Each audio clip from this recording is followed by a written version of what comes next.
Welcome back into Showtime College Football. I'm your host, Chase Davidson, with my favorite co-host, Chase Sned. After another big week of college football, so many upsets, some of them to my own dismay. But Sned's Oregon Ducks escape with the win in Madison, Wisconsin, and it kind of went exactly how we predicted all season to a degree. I actually didn't expect it to be that close. Like last week, but the whole season we've been saying, hey, that could be a close game, and it was. But Oregon survived, so we'll get into that game. But let's quickly go over so many ranked teams lost. It was kind of insane. So let's run it from the top. Number 6 BYU fell to Kansas. Let's see, going down the list here. Number 7 Tennessee fell to Georgia. We also had number 16, Kansas State, lose to Arizona State. Number 18, Washington State, falls to an upset at New Mexico. Number 22, LSU, loses to Florida kind of in dominant fashion. And Missouri gets beat up by South Carolina in a close one in Columbia. So several ranked teams lost. It was a good week, actually. It was a pretty good week of college football. It started off a little slow. But, I mean, it ended up being better towards the evening slate, and many of you probably really liked the evening slate and night slate. I was not happy about it, obviously, for obvious reasons, but we're going to get into that. As many of you guys know, I cannot hide my emotions about this week. Walk up, Jayhawk! Bro. Yeah! I will say, the team I'm surprised with the most this week is honestly got to be Florida, though. Florida kind of surprised everybody a little bit. Now, We've been giving them their due credit throughout the year, as they are 5-5. They really haven't. They've kind of won the games they were somewhat supposed to, and lost the games they were supposed to. But overall, the way people thought about this Florida team, they were going to win one game, and they're 5-5, and all they got to do is beat Ole Miss or Florida State, which I think one of those is very doable. Yeah. So.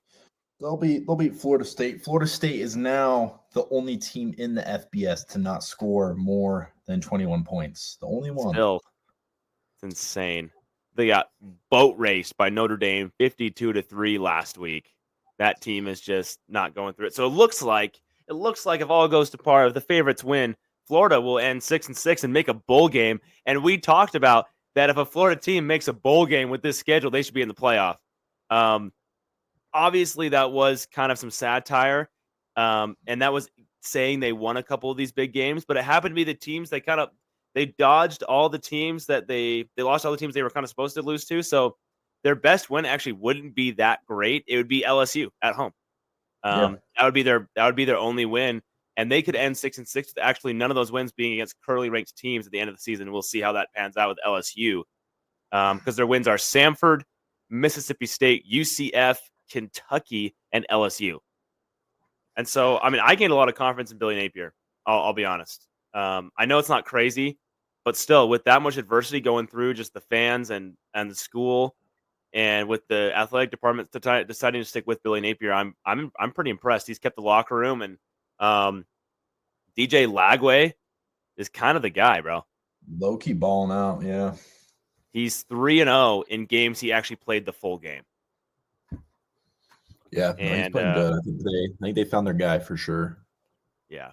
So if he doesn't leave, so props to Florida for that.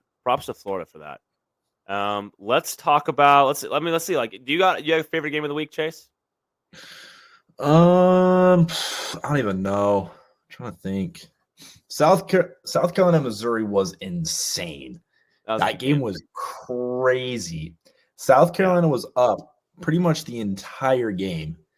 And then Missouri came back. I'm pulling up all the scores here. And let's just kind of go through. So it was 21-6 at halftime. Missouri came back and went up 22-21 with 9 minutes left. South Carolina drives down the field, scores with 5 minutes left, 27-22. Missouri drives down the field, scores 30-27 with 1:10. And then South Carolina scored with 15 seconds left to win 34-30. Actually an insane game. I'm interested to see where South Carolina ends up, because they do have 3 losses, and They did almost blow that game to what I think is a very mediocre Missouri team. I think they're only ranked because it's like we don't really know who wants to put here right now. To where I don't know where South Carolina will end up. Missouri won't be ranked for sure. But yeah, really, really fun game. I'm happy ASU won. I was stoked about that. I picked that. For any of you who listen, you know that. ASU should be top 20 in my opinion. Yeah, so a lot of good games. The conferences are starting to shape up a little bit more, except the Big 12. Big 12 is kind of just anyone's game still right now. Yeah, so it's getting worse. But back to that Missouri game, if you look at the, you guys know how ESPN has the win probability, like scale / I don't know what you call that graph that shows a line graph of the win probability throughout the game. If you look at the Missouri-South Carolina game, it's one of those that's just absurd towards the end. At one point, Missouri had a 90.4% chance to win. This is in the fourth quarter, like Chase was talking about. They said 90.4% chance to win when Missouri scored that. 93.3 right here with 53 seconds. Insane. So that game was crazy, but South Carolina does it at home once again. They are 7-3. Now I don't have to wear the Mizzou sweater this week, but it was closer than I thought. I'll give Mizzou their flowers a little bit. I thought South Carolina was kind of gonna run away with it. It was closer than I thought. But you look at South Carolina, their last two games versus Wofford, probably going to win that game. 8-3 then. They play at Clemson. Chase, do you think they could win at Clemson? I know this is in the future. This is in 2 weeks, but at Clemson, that's an interesting game. Clemson, Virginia Tech was is their best win, pretty much still. Yeah. I mean, Pitt, they struggled with. They needed Klubnik to run 60 yards for a touchdown to win the game. So, yeah, I think South Carolina wins that, honestly, 9-3. Yeah, and I mean Clemson. There was a point in this game where it was kind of Pitt's game, and it looked like Pitt was going to pull it off. And Clemson has that drive with Klubnik running 50 yards for a touchdown to pull it off. And I mean, yeah, you look at Pitt, you look at Clemson, like we said all year, and that Louisville loss looks even worse as Louisville got upset this week to Stanford. I even mentioned that. I forgot about that one. Louisville lost to Stanford, by the way. They led 35-21, I believe, at one point, and lost 38-35. Yeah. So that was random. That was just out of left field. That was one of those games I just saw. I wasn't even paying attention to the game. I just saw the highlight on my Instagram feed, and I was like, "Wait, what?" Because I had saw the score at some point that Pitt was up, or that Louisville was up, and I was like, "All right, yeah, whatever." They were 28-13 in the third quarter. I was like, "All right, yeah, they got it." And that was weird. But the ACC is just the middle top is just kind of weird. Like Clemson, Louisville, Pitt. It's I think South Carolina could beat Clemson. Obviously, that's a 2-week ahead game. We'll talk about that when we get to it. But that's a game I've got circled for sure. So very, very interesting. Clemson, I believe, is done with ACC games. So they are done with ACC games. So they're settled up. They went 7-1 in ACC play. So it's just up to SMU and Miami right now. Yeah. So, and if Miami, we did talk about it. If Miami wins out, they'd be Wake Forest and Syracuse. They will actually jump Clemson, even though they will both be 7-1 because their mutual opponent, which is Louisville, that's the only one that one of them lost to and one of them beat. They're undefeated against everybody else, but Clemson lost to Louisville. So, yeah. Very interesting. But anyways, let's keep moving forward.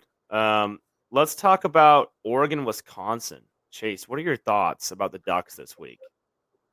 All right, I'll be completely clear with everyone. I'll be unbiased. I'll be honest about the game.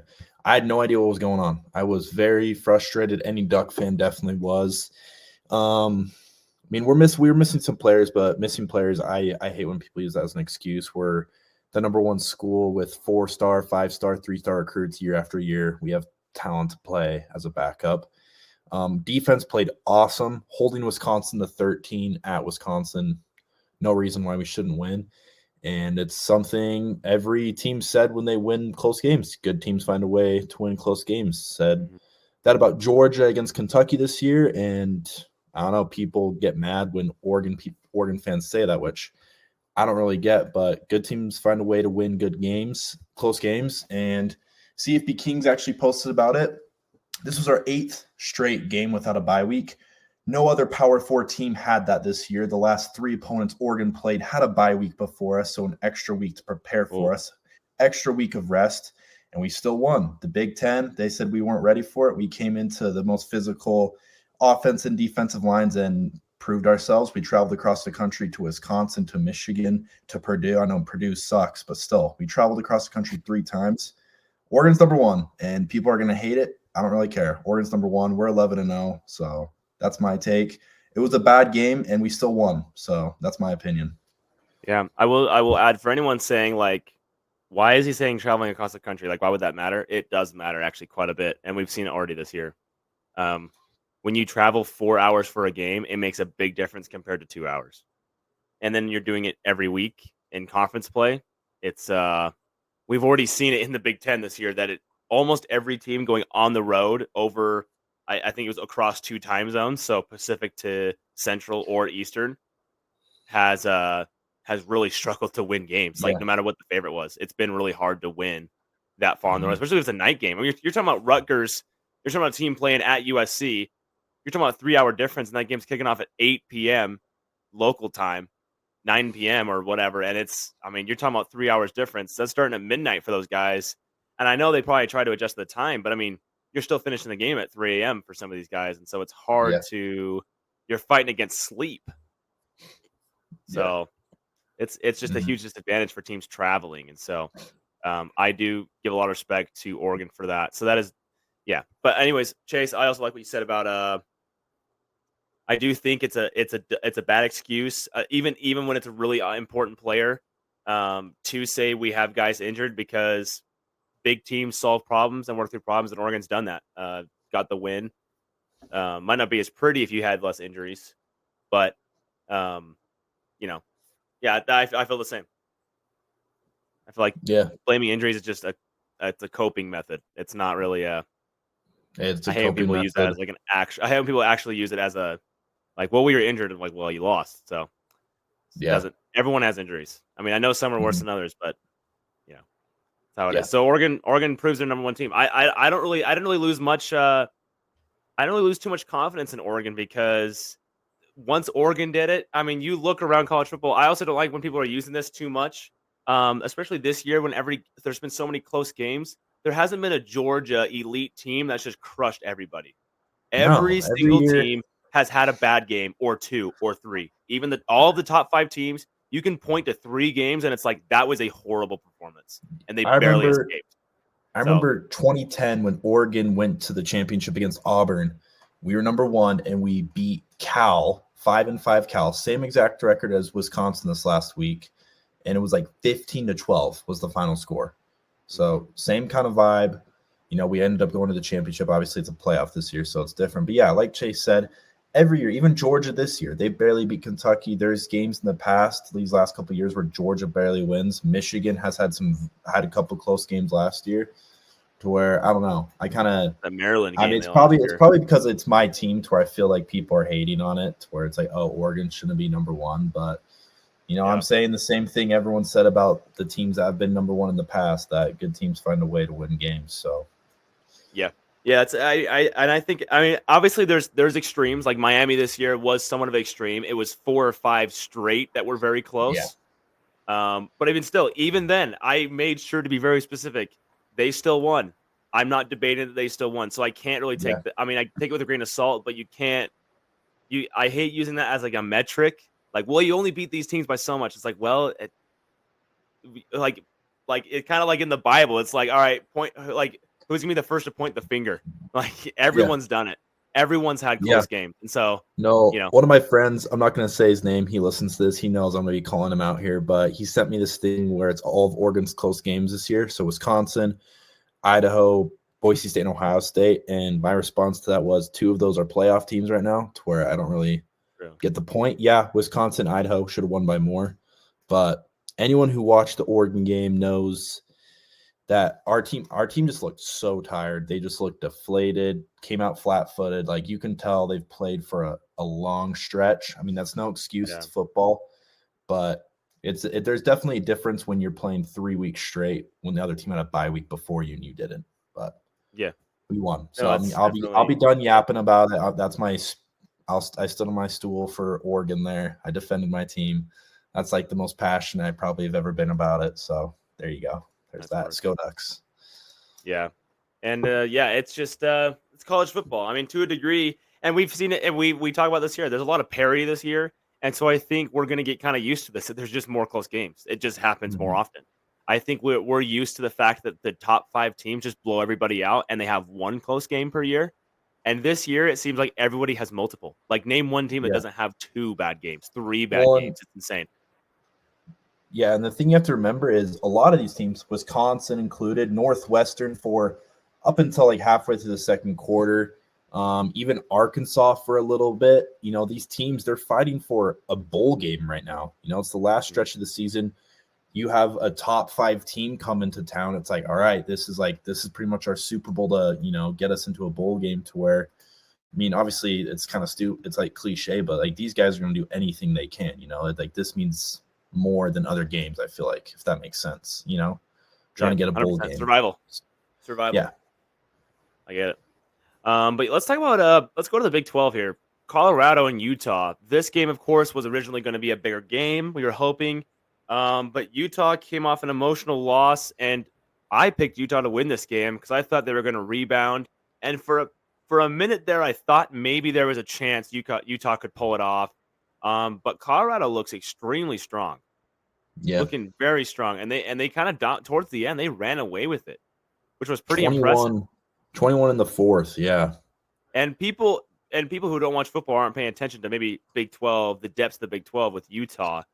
But Utah has an amazing defense. Like, putting up 49 on Utah no one's really done that really this year to Utah. Utah's losses have been 13-7 to TCU, 17-14 to Houston, 22-21 BYU, 27-9. I mean, the most people have scored is in the 20s. No one's gotten close to. I don't think. Let's see. The highest person before them was 27, which is Arizona State.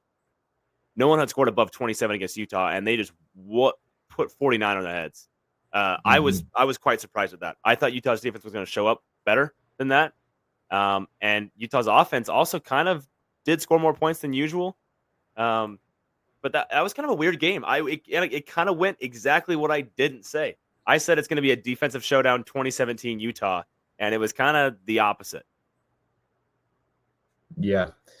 Yeah, no, it was close there for a minute. I thought Utah was going to come back. Anyone watching that game, I was kind of following it. It was the morning slate. I kind of had a busy Saturday to where I was kind of running around doing stuff, but kind of following the score, I saw Utah made it 16-28 towards the end of the third quarter. I was like, oh man, we might have a game here.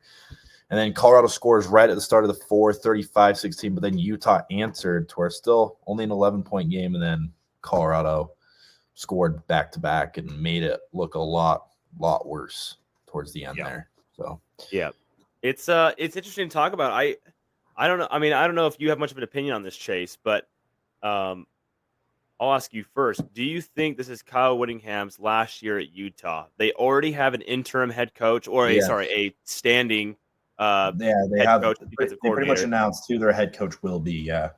I don't know. It's sad because I actually really do respect Kyle Whittingham. Anyone who listens to this knows I'm not a fan of any team in Utah, but I do respect Kyle as a coach. He's made great teams out of sometimes not the best talent. He's a great coach. Oregon's been outcoached by him multiple times with coaches in the past, to where I give all respect to Kyle Whittingham. I don't know. Part of me doesn't want him to, just because this is just a sad way to kind of finish your coaching career. But he's a legend. Yeah. It's like you had 2 Rose Bowls where your quarterback got hurt and you couldn't finish it, to where, and then finishing with this, to where, I don't know. Part of me says yes, just because I think you can just tell he's kind of just like getting, obviously he's getting older, but you can just tell it's just like not the same anymore. Yeah. He doesn't have the same energy he used to. I mean, he's a pretty chill coach for the most part, but I don't know. Maybe he runs it back one more time. Yeah, I would honestly be surprised if he did stay for another year. I think most U fans are kind of ready for closure, and they want Scally to take over. He's the defensive coordinator that was already told he's in order to keep him there because he's done such a great job. They basically said, "All right, you're the next head coach. Once Whit's done, you are the head coach automatically." Morgan Scally. So I think most Utah fans are ready for Morgan Scally to take over because here's the thing: him running it back for one more with the way things have gone this year, you got to rebuild almost for a couple of years. I mean, I know Kyle Whittingham does do well with low talent, and I think the locker room would be more solved next year. Like, I think it could be a better team in terms of like production on the field, just due to like chemistry.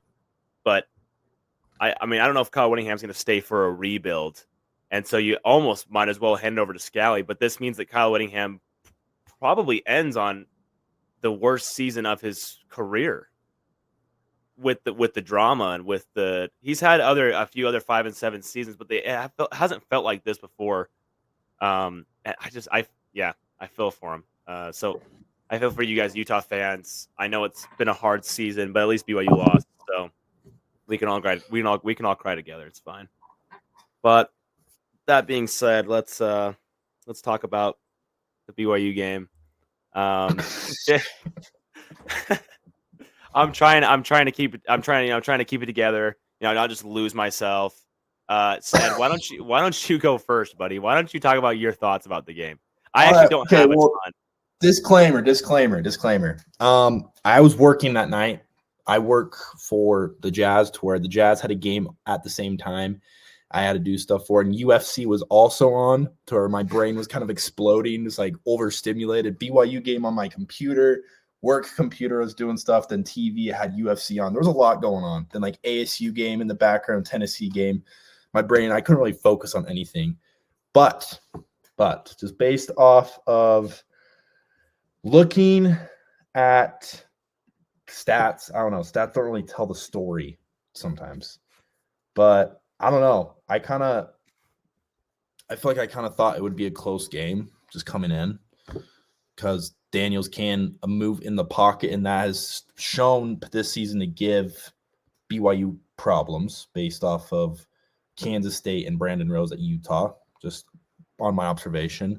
Chase can correct me if I'm wrong on that, but I don't know. I didn't watch too much of this. I mean, I saw the end of it. I really didn't understand the play calling for BYU that last drive. That was a very, very strange play calling to like pitch it on the one. I think it was a third down or fourth down, and then they got the ball back and then threw it. I don't know. Yeah, because they went for it on fourth and they were short, because they did like a option play, and then that was on third.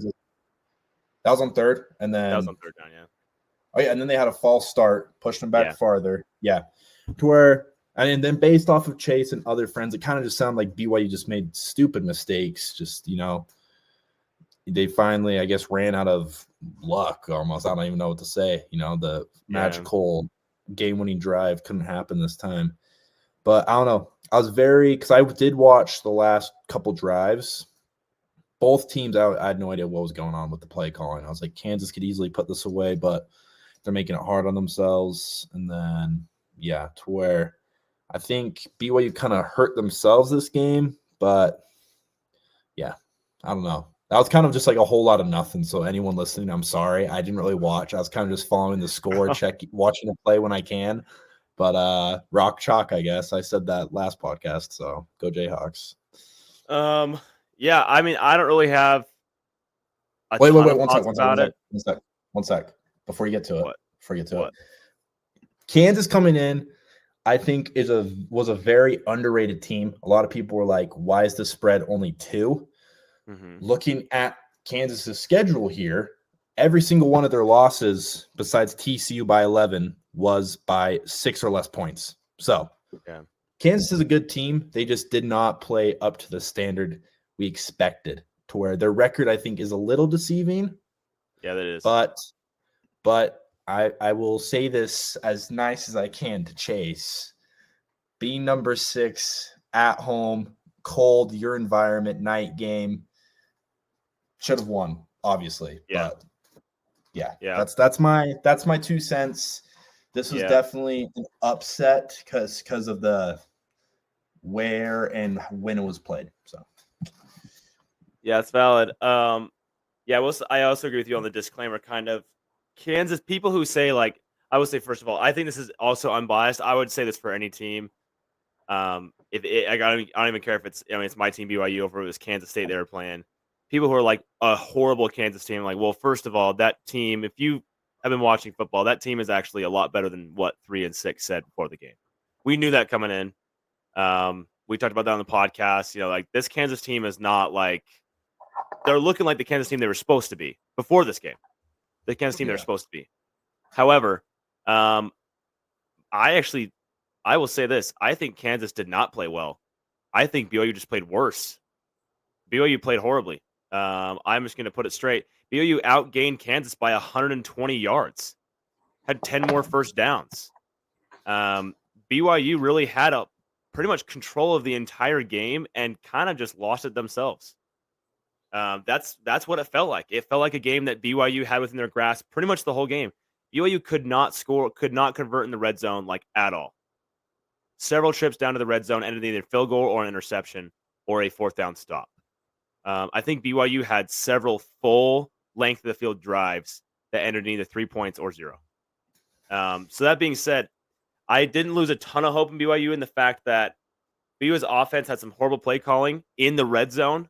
But other than that, like, I don't feel like, oh, wow, BYU is absolutely horrible. That's a horrible loss. BYU beat themselves, and I think they could regroup and be better. I do have hope, but they're playing red hot Arizona State coming next week. So that is a interesting game.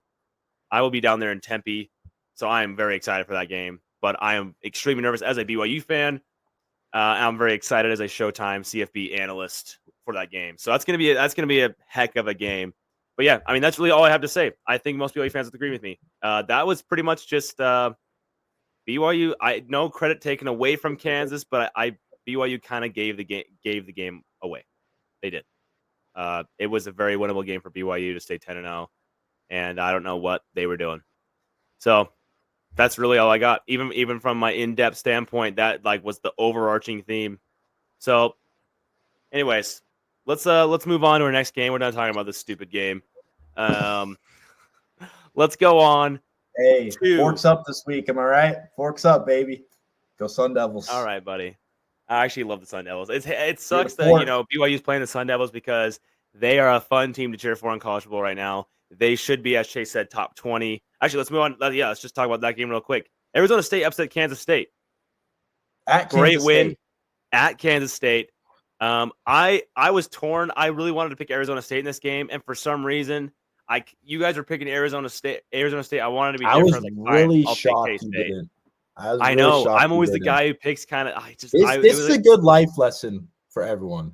Don't try to be different. Just just be yourself. If you want to be something, and other people are it too, who cares? Don't. But at the same time, I will say I know it kind of ruins your life lesson, but that's why I picked Georgia. So I was like, everyone's picking Tennessee, but I was like, I don't know. You guys are picking Tennessee. I'll pick Georgia. I think they could do it. Okay, buddy. Whatever. So, yeah. Well, there you go. Your lesson's destroyed, but it's all right. I was trying to, give like a Sunday message, whatever. It's true. Well, they're listening to it on Monday, so no spirit. Well, we're filming on Sunday, so that's valid. All right. Chase has been extremely moody today because of last night. All right. This is probably the rudest he's ever been to me. Just some of his texts have been like so just like out of pocket. Like, okay, dude, let's calm down. It's gonna be okay. You guys were projected 4.5 wins. Just be happy. You're still in the playoff race. You're still in the playoff race. You're gonna be okay. Breathe. Gosh. I will say, let's take an interjection real quick. I will say this, Chase. I hate to talk about this now. I hate to talk about this now, but could Boise State do it?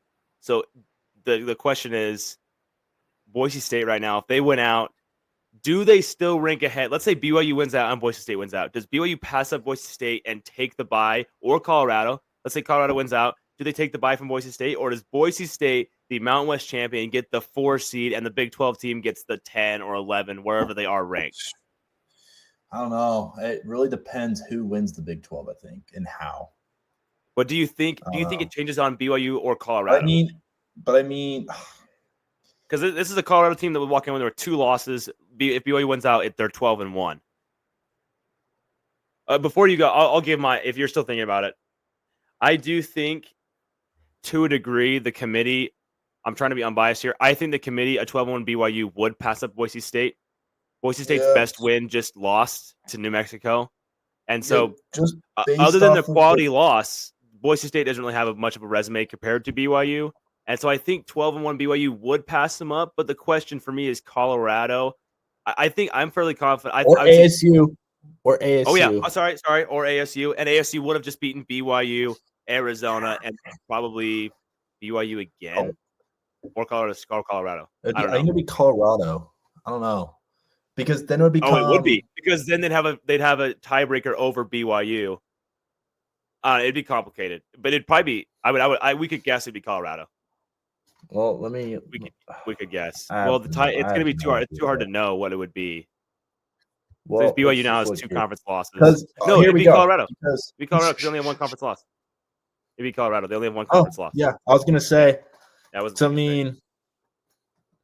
I keep on thinking that Colorado has 2 conference losses. They only have 1. They have 2 losses just in Nebraska. I was going to say if they beat Kansas this week, they'd have that over you guys, but you guys would have Kansas State over them because you both lost. Yeah, this is crazy. Wait, yeah. Anyways, Colorado, but yeah, as of right now, if Arizona State beats BYU, I think Arizona State is in. Yeah. So yeah, it'd be great. It's coming down to the wire for those guys. Anyways, so do you think? Let's say it's Arizona State or Colorado. Let's say BYU loses to Arizona State. It's Arizona State versus Colorado. Do you think? Whoever wins, think Boise State would be over them? Whoever. I think Boise State. This means that Boise State has no huge wins. Now we know Boise State has played very well. They've had a lot of close games. We just talked about how close games are close games, but they're not losses or anything. We can't discount them a ton. But like Boise State really has no huge wins on the schedule. They really didn't beat anybody relevant. Well, and something to except think for about, Wazoo. I mean, if ASU wins out, they would be beating BYU and Colorado. So ranked teams within like 2 weeks. Colorado would be beating BYU, another ranked team. And then BYU, if they went out, they'd be beating Arizona State, a ranked team, and Colorado, a ranked team. To where I think so, because it's 2 ranked teams within 3 weeks, 4 weeks. Yeah, 4 weeks because you have either one. No matter who does it, they're beating multiple ranked teams. Yeah, you're right. No matter who does it, they're beating multiple ranked teams. The only way they wouldn't now is if Arizona State beats BYU, then loses to Arizona, then beats. It would have to be like something stupid where they. It would have to be like everyone loses. Everyone loses the game pretty much. Like So Colorado chokes, BYU loses to Arizona State. I don't know. I have no idea. Yeah, I agree with you. Unless Boise State kills everybody, even then. Because they're playing Wyoming. This is a very big debate that we have in our comment sections when we post our top 30. The Boise State versus Big 12 is a big debate. Yeah. Yes, because we sometimes, like the last 2 weeks, I think we've dropped Boise State like 1 or 2. Mainly for me, just because teams below them have a better win. They're like upsetting a team in the top 10, or they just look better. Because, like, with all due respect to Boise State fans listening to this, you guys aren't beating good teams. Like, I'm sorry. You're just not. Like, you got to look at the facts a little bit. You beat Nevada by 7. And then, I mean, I guess SMU Hawaii. did. But then again, remember, we can't use to a degree. You know, they still won the games. But really no big wins. And I mean, I still think Genty's the Heisman. He's averaging like, there's a stat I saw today. He's still like, when they stack the box with 9 people, he's still averaging like 3 yards a carry, which is insane. Stacking the box. Did you see that quote from who was it? Caples? No, it's one of the Boise State wide receivers was like, well, yeah, we're winning games because the other team is trying to stop the Heisman winner and not win the game. They're trying. It's like hilarious. I will say I am less high on Ashton Genty winning the Heisman. Not high on him. I love Ashton Genty, but like I am less confident in my pick on him winning the Heisman now than I was 3 weeks ago. It started to turn into where he's getting 35 to 40 carries for 150 yards, and it's like it's slightly. I know they're stacking the box. Like, I know what's happening. It's not like I don't know, but I do feel like it's starting to get a little excessive in the fact that it's like the first few games he was getting 10 carries and 300 yards. It was absurd. I mean, obviously that's an exaggeration, but it was way less carries, way more yards, and now I feel like it's starting to. I obviously that's the teams adjusting to it, but I don't know. I'm trying to. Do you know what I'm trying to say? Like, I'm starting to be less. I hate to be on this side. I'm starting to think that it might be Travis Hunter I think it might be Travis Hunter who wins. Yeah, I think so too. He's now the favorite, and I'm getting too close where I might pick Travis Hunter to be Heisman. I don't know. It's hard because I feel like that Genty gets so many carries per game now. It's almost like they're trying to will him to win the Heisman. And before, he was just being a beast with 12 carries, and it didn't matter. And now it's like last game I think he had 34 carries for 140 yards. I mean, that's like insane. That's absurd. That's insane. But yeah. Anyways, all respect to Boise State. My Boise State fans, we're not talking all negative, you guys, for a reason here. I think it just kind of happened to be. But then again, it's just kind of how college football works. When you're in when you're in a conference like that, you have one Power 5 game against Oregon. It's not like we hate the group of 5 teams. I love G5 teams. I want them to do good. I want G5 teams to be respected. But at the same time, it's hard to compare you. It's hard to throw you in because you're not relative to anybody else. We're trying to compare you to an Alabama team who has 2 losses, but they've also beaten 4 currently ranked teams. Yeah. And so it's really hard. I hate, that's one thing that's about college football is the range of competition that you play, strength of schedule. Strength of schedule really only exists in college football. That's really the only place where this matters. The only sport where strength of schedule matters at all. So, hate to say it, but I do think you're right, Chase. Now that I'm thinking about it more, this Colorado team, this Arizona State team, this BYU team, I guess Iowa State still is kind of in it if they beat Kansas State. I don't know. I don't know what's going to happen. They're going to have multiple ranked wins. They're going to have a lot better resume than Boise State, and I think you're right. I think they would probably get it over. It'd have to be some chaos for them. But anyways, guys. Let's talk about Tennessee, Georgia. Chase, what are your thoughts on Tennessee or Georgia after this? Now, they both have 2 losses now. Georgia survived. I talked about this as an elimination game for Georgia. People saying 9-3 Georgia could make it. Maybe. I didn't think so. Georgia survived. They were playing for survival, and they did it. How do you feel about Georgia? They've been playing sloppy, and it looks like they finally played a clean game of offense to complement the defense. Carson Beck, man, he listened to our podcast and went out to took it personal because for a second I thought you were serious, and I was like, "What?" No way. He played really well. 25 for 40, 347 yards, 2 touchdowns, and a big goose egg in the interception column. No interceptions this week, which I think was a huge difference. That's the difference, yeah. They had no turnovers this week. But, I think that was the main difference in this one. And then, Nico's coming off of – he was kind of injured. I don't really think that played a huge part. He still was able to throw it 33 times, and he carried it 12 times. So, but, Georgia just – they do what Georgia does. They win the big games, but this year they haven't. That's the thing to where I don't know what to think of this Georgia team because they lost to Bama and got killed by Ole Miss. But then they beat Texas and Tennessee to where it's kind of like there's 2 losses and 2 wins right there. It's kind of like, they're kind of equal to each other. So, yeah, I think it's interesting. We talked about, what did we talk about? We talked about Tennessee's defense was going to be a big thing in this game. Georgia put 450 yards on the Tennessee defense. This is the number 9 as of right now. They were probably higher last week. This is the number 9 ranked defense on yards allowed per game in the country. I think they were higher last week. I can put the date to last week. Let's see. They were number 7 last week on offensive yards allowed per game. And Georgia, they were allowing around 270. And Georgia went out and put double that on their heads. So that says something. That says quite a bit. And it's not like Tennessee has played horrible teams. They've played multiple big teams, and their defense has been great. And it's insane, especially after starting 10-0. When Tennessee started 10-0, I was like, oh boy, I got the pick wrong. I mean, I wasn't calling it. I know not to call it, but it just the way it started when Tennessee drove down. I know the first drive is interesting. For those of you who know football. I know the first drive is usually planned out. Sometimes there's anomalies, but still, 12 plays, 78 yards. They just drove it right down the field and scored, and just shut up the whole entire stadium. Yeah, there's a solid drive, and I was like, whoa. And then they scored again, 10-0. And then Georgia responded. That second quarter was insane. So, and then I know after a touchdown in the second quarter, Tennessee didn't score again. So, held them scoreless. So they held Tennessee's offense scoreless in the second half.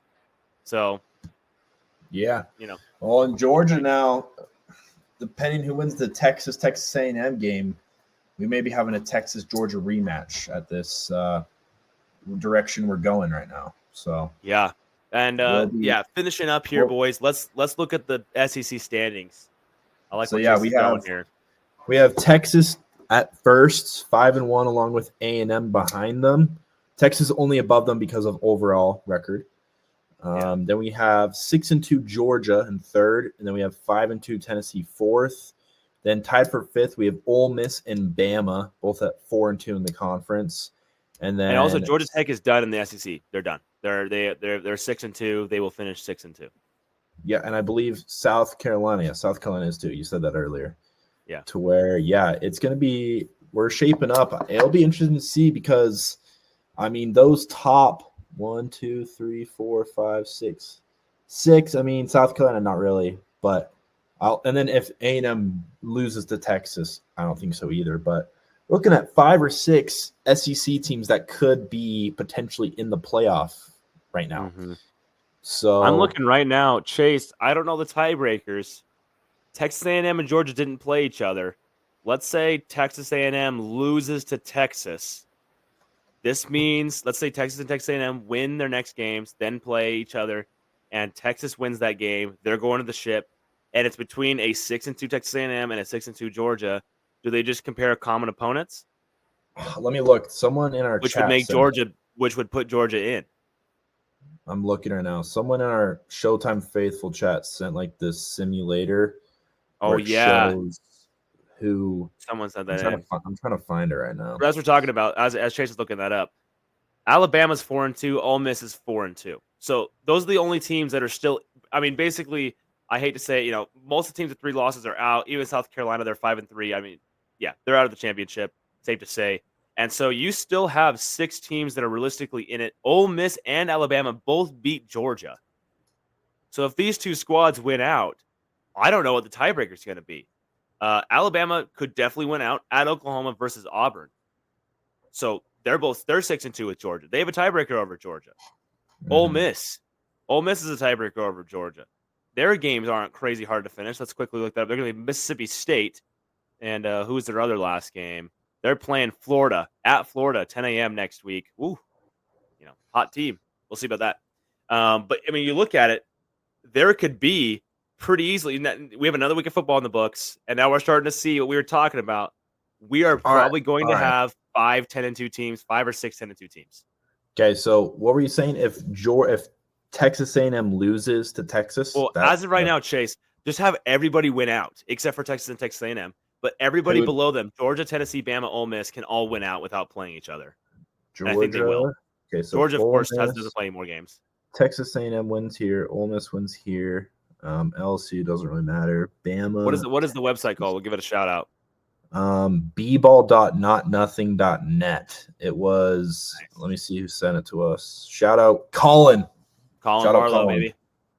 And then he's a Tennessee fan, so we'll see if Tennessee can make it in. But they don't. I think Tennessee is effectively out. There we go. So I had everyone winning out. I had everyone winning out, and Texas beating A&M. It would be Texas then Bama because Bama beat Georgia. But what about Ole Miss versus Ole Miss or Ole Miss versus Alabama? How do they get sorted out?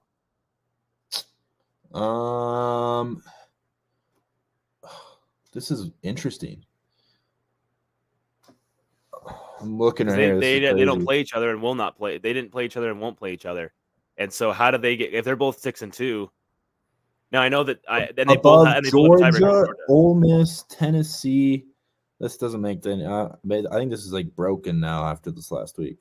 This doesn't make sense. Broken. Anyways, we're going to look through. We'll get to you guys on the next podcast. We're going to go through it all and sort out kind of a cheering guide for each team. That's a good idea. Cheering guide for each team on who you want to win. I do think effectively Tennessee is out because they have a loss to Georgia. Okay, here we go. I have it. You got it. You got it. All right. I figured it out. As I was reading through. So Bama would be above because of conference opponent win percentage. Oh, compared to Ole Miss? Yeah, compared to everybody pretty much. So Bama and Texas. Let's say Texas beat Texas A&M. But see, this has Georgia above Ole Miss right now, and they played head-to-head, so that doesn't make any sense. But I don't know. But also, anyways, I mean, Texas. This is crazy. That Texas A&M game is going to be insane because it means. Well, the thing is, there was some games I didn't even adjust, like Missouri, LSU, and then just other games like Vandy. Where it does. I think it will come down to conference opponent win percentage, which is crazy. It'll go down. You're saying it'll go down several steps of the tiebreakers. It's going to break the 2 and 3 tiebreaker mode. Let's say everyone wins out, except Texas beats A&M. Ole Miss beat Georgia and Bama beat Georgia to where they'd be above Georgia technically. But what about A&M? I have not. A&M 6-2. But it's going to be insane. That would come down to opponent, and there's no head-to-heads because A&M didn't play Ole Miss or Bama.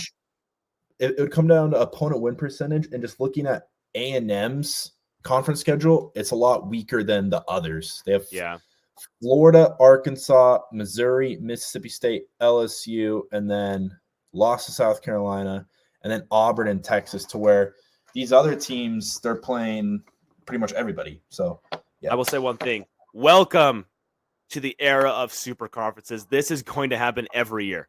I hate to break it. This is not an anomaly. This is when you have a conference of 16 teams, this is going to happen. You're not going to have clinches 3 weeks in advance where someone clinches the title game. No way. It can't happen because there's obviously you have Oregon who did it, but that second spot is still way up for grabs in the Big Ten. And so, I mean, it's just going to be insane. And the SEC is proving that right now. When you have not an East and West division, which I am all for, all for what we have right now, not having it, it creates absolute chaos. And just remember, if you're starting to get scared, if you're a fan of one of these teams, just remember, you actually probably don't want to play in that championship game. Most likely. If you went out, you're in the playoff. Most of these guys are in the playoff if you went out. If you lose, that'd be 3 losses. And you're okay. I found the list of the criteria. It goes head-to-head, record against common SEC opponents, performance against the highest-ranked common opponent in the standings, so I guess against Texas, and then cumulative winning percentages, point differential, and then a random draw. I doubt it'll reach the random draw, but it's going to be close. It's going to be very close. Yeah. So it would go through 3 steps probably to get to opponent's win percentage. Or that's going to be insane. And we've talked about this like every week because it's so fun to talk about. The SEC is just mess, and it just got even more messed up this week. It's insane. I think there's only one team we could pretty much rule out is Tennessee. They pretty much cannot get in unless Texas drops a game to like Kentucky. This like news article would have to go crazy. This news article's funny. It's after week 12. It's about 99.9% likely at this point we don't know the SEC championship team until the Texas A&M game concludes. Yes, it's like a chain effect after what happens after Texas A&M. Yeah, so, that determines all. So yeah, literally does. It all comes down to that game. There's so many tiebreakers that matter because if Texas loses that game, they're just booted out of it entirely because of Georgia. That's insane. And then if A&M loses, we're going down to drawing. If A&M loses, that's when it gets crazy. Yeah. Or sorry, if A&M loses, yeah. But in other conference championship news, Army Tulane are set for the American. Navy completely choked. Tulane kind of ran all over them. Yeah. I'm just going through. If Miami wins out, like we talked about, they'll hop Clemson and SMU. Hey, SMU they do play a Syracuse team. They do play a Syracuse team that's in our top 30. That Syracuse team is not bad, and it's at true. Syracuse. They And can SMU get that dome pretty loud. SMU has at Virginia. Virginia to beat Pitt, and then California at home. So SMU, I'm really confident they will be in the conference championship. Big 12, we already talked about. That's crazy too. Big 10 comes down to Ohio State, Indiana, pretty much. Unless Ohio State wins and then loses to Michigan, then Indiana, I would get in over Penn State because of points scored. I don't know, because they both lost to Ohio State at that point. There's a lot. If Indiana wins this week against Ohio State, they're in. Oregon already clinched. They're already in the championship. Where you're saying if Indiana loses to Ohio State? So if Ohio State beats Indiana, but then they're in. No, because they can, if they lose to Michigan, then they're out. You're right. But if Indiana wins this week, then they will be in. They clinch it. Yeah. They clinch it. I'm pretty sure, because even if they lose their last week to whoever they play, they have the common opponent over Penn State at that point. Yeah, the Ohio State win. Yeah. Yeah. Oh, Indiana plays Purdue, so I'd hope they win that game. Yeah. So, and then very interesting. I will say this. I will say one thing really quick. While you were talking about the Big Ten, I will add about the ACC. Jumping back. SMU plays Virginia. If they lose to Virginia, they are out of the ACC championship due to Clemson. If Clemson wins out, Clemson already played all their games. They are out. Clemson's in over them because of a common opponent named Virginia. If they were to lose, Pony Express would come to a halt. I have so much faith in you guys. Yeah, I'm not predicting anything. Just saying, if they do lose to Virginia this weekend at Virginia, they are out. So even though they're undefeated in conference play, they can't afford a loss. Yeah, to Virginia specifically. But yeah, so a lot of exciting stuff, guys. That's pretty much what we're saying. A lot of chaos still to come. I'm sure it will be very exciting. So yeah. Yep. Can't wait for all of it, man. It's exciting. We wanted to make this like 30 minutes. We're both kind of tired. Chase wasn't in the mood. I wasn't really either. I'm just exhausted. But we get talking. I'm sure. Hopefully you guys enjoyed it. Hopefully you guys enjoyed our like 20-minute spiel about conference championships and scenarios. I'm sure none of that made sense. Just that's when I start kicking my feet, bro. That's when I start kicking my feet, getting excited. Yeah, I know. Conference standings. Okay. Sorry. One last question. All right. Okay, so let's say Army wins out. Let's say they beat Notre Dame. Okay. Oh, this conversation. What do we do with Army right now? They're 9-0, and let's say they win their American championship. Okay, here's the hard part, bro. Here is the hard part that we didn't expect. What did we say when we got the 12-team playoff? What was the whole point of the 12-team playoff? Okay, now the undefeated G5 team will get their chance. Well, what if we have a 12-1 Boise State that's only lost to Oregon?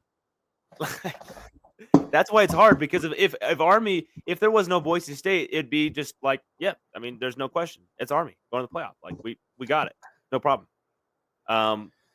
So yeah, that's the hard part, is because it's going to come down to like a moral dilemma. It's not the fact that Army needs to be top 12. It's the fact that it's like, wait. You're telling me we're leaving out a 13-0 Army from the 12-team playoff? Yeah. That's what's hard about it. It's like, I think if they beat Notre Dame, they jump quite a bit. It'll prove. It's one of those things where it's like you can't verify it, and then once you can verify it, it's like boom, they're in. Like they are top 13. They're probably right on the edge of the playoff. But then again, the playoff committee has them at like 24. So they're only 24. So I don't know what to think. AP has them like 17. We have them like 17. 18 right now. But AP also has Illinois ranked, so invalid. Invalid a little bit there. Illinois is interesting. They're 7-3, but weird year for Illinois. For Illinois, great year. I think fans should be pleased, but any college football nerd, go to ESPN. They have like an all-state playoff predictor. I mess around with it in class because I'm bored. Go check it out. It's on the you can pretty much like see what every team still in contention has to do to make the playoffs. So pretty much, Army right now is on 11% chance of making the playoff. So imagine it comes down. Imagine Army is 12-0, or sorry, 11-0, and they play Navy last week of the season and lose. Well, at that point, the playoff would have already been announced. That's the thing. I wonder. We've talked about this. If Army wins out, let's say Army wins out. Let's say Army wins out and they make a first-round playoff. If they play the 20th, they'd be playing the Friday after the Navy game. So I wonder if they just like cancel, be like, no, we have a playoff to play for. You know? I don't know. I feel you can't, especially that game. Of all games, you can't cancel that one. But I know what you're saying. That's so weird because they could be 11-0 and then just lose to Navy and be like, well, and they could have already played. They could have already played the conference championship at that point too, to where they would have, yeah, to where they could be technically 12-0 already, and then you're right. To Navy, to where they'd be 12-0 with a conference championship win, probably over Tulane. Oh yeah, it would be over Tulane. It is Tulane. So they beat Tulane, which is a pretty good win too. That means maybe Notre Dame and Tulane, which are both pretty solid wins, and UTSA, and they're 12-0, and then they lose to Navy. Oh, that's just fun to talk about. I honestly think I think that's likely. Navy Army always goes crazy. It's like under 10 points scored. Oh, that would be so funny. I swear it's always like the coldest weather possible. Half the time it's snowing. It's like, all right, today, guys, it is -6 degrees. By the way, you probably can't pass the ball. Like, oh no, we weren't playing on it. Don't worry, like we weren't playing. The winds are 27 miles to the east. Army wins 9-6. Wow, dude, that's how they already. Dude, it doesn't even matter if it's cold, bro. They still win 9-6. Doesn't even matter if it's September. They're still winning 9-6. Doesn't even matter. No, it's America. It's American football right there. All of our soldiers are going crazy to tsunami drop. Dude, yes, man. It would just be so. It would be like almost like a punch in the committee's face if they somehow get Army in there, and they lose the Navy. That would be so funny. Like that would just be, oh, that'd be beautiful. Just for college football, I'd be like, well, we're still going. Oh, it'd be so good. Anyways, guys, thanks for sticking with us. Yeah. We made this for you guys. We literally both were like, I don't want to do it right now, but we gotta stay consistent for you guys. Get that Monday morning podcast out. Also, new podcast coming out on Wednesday. Well, probably on Thursday. Our predictions for this week. Now, this slate this week is pretty loaded, so I am pretty excited to talk about it. We have a top 10, top 5 matchup. Yeah, huge playoff implications, and we're going to dive right into it. Where Indiana stands if they lose, how they lose, what does Ohio State do if they lose? And it'll be interesting. It'll be crazy to see Indiana. Imagine Indiana going into the top 10 team, top 5 team, beating Ohio State. Just the thought of that is just wild. Mm-hmm. And the fact that it could happen is wild. It is just insane. This college football season has just been upside down, pretty much upside down, for the exception of like 5 teams, which are Oregon, Georgia, kind of Bama, who's lost twice. Actually, I don't know. Georgia's lost twice, so it doesn't even matter. It's upside down, except for Oregon and Ohio State. They're the only teams that we thought would be like up there.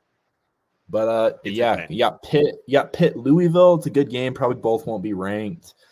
BYU, Arizona State, really good game.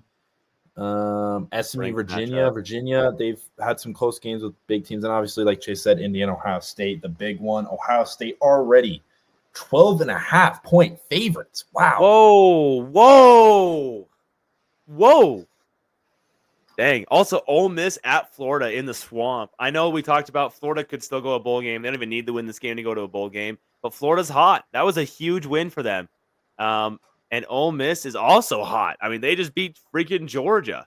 So they're coming off a bye week. So, yeah. Coming off bye week. Ole Miss is favored by 9.5. Anyways, everyone tune in to our preview picks podcast this Thursday. Also, Colorado, Kansas. Kansas just beating 2 straight top, basically 2 straight of the projected winners mid-season of the Big 12. Yeah. Exciting for that one.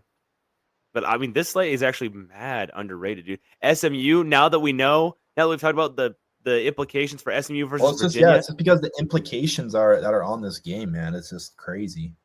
Virginia could knock SMU out of the ACC championship, and with that, probably out of the playoff. Like it's SMU No. can't spare a No. game. They can't. No. Now Cal, SMU. they could lose and still go to the ACC championship, but Virginia, Pony if they lose this game, they are Express. out. They're out. Pony It's an Express. elimination game. Yeah. Army Notre Dame. Oh, Army at Notre Dame. Oh, wait, that game's in Yankee Stadium. Yep. Why does Notre Dame do this? Why do they have these stupid freaking neutral site games? Like what is this? I swear Notre Dame And it's all Notre Dame fans. I swear Notre Dame half their season's never even at home. Like at their opponent or at home. It's always just neutral. Like, well, yeah, so they only have 3 true road games. I talked about this early in the season, or earlier, I think preseason. They have 3 true road games, meaning they actually play at an opposing team stadium. Texas A&M, Purdue, and USC. So they don't play a true road game. So they played Purdue in early September, mid-September. They don't play another true road game never until at USC last week of the season. So they go like 9 weeks playing either neutral, which is home for them, fan base is huge, or home. They basically play all home games until USC. It's insane. Imagine playing 9 straight weeks where, Yankee Stadium is going to be all Notre Dame. I don't really think there's any Army fans, football fans that really like that. I don't think there's even that many of them except for the troops themselves. Yeah. So, yeah. Kentucky could spoil Texas. Kentucky could knock Texas right out of the race for the title game. Insane. If any upsets happen, we're so late in the season. If any upsets happen to these big teams, it means so much because of it. Just like boom, out, like no forgiveness, just out. Yeah. BYU is essentially out of the Big 12 race if they lose this week. So, wow, football, college football, man. Like that's like my last word on every podcast. 1 hour. Anyways, I don't know how we did it. 1 hour. We literally said this is going to be a 30-minute podcast. I want to go to bed, and it's 1 hour and 1 minute. Oh my gosh. Just get yapping, bro. It's just we're too passionate. We're nerds. Yeah. All right, guys. Signing off from show time. College football. College football. I think we because we're on Zoom. We're on StreamYard. I don't think we ever actually sync that up very well, but hopefully it sounds cool. Love you guys. It's just like awful.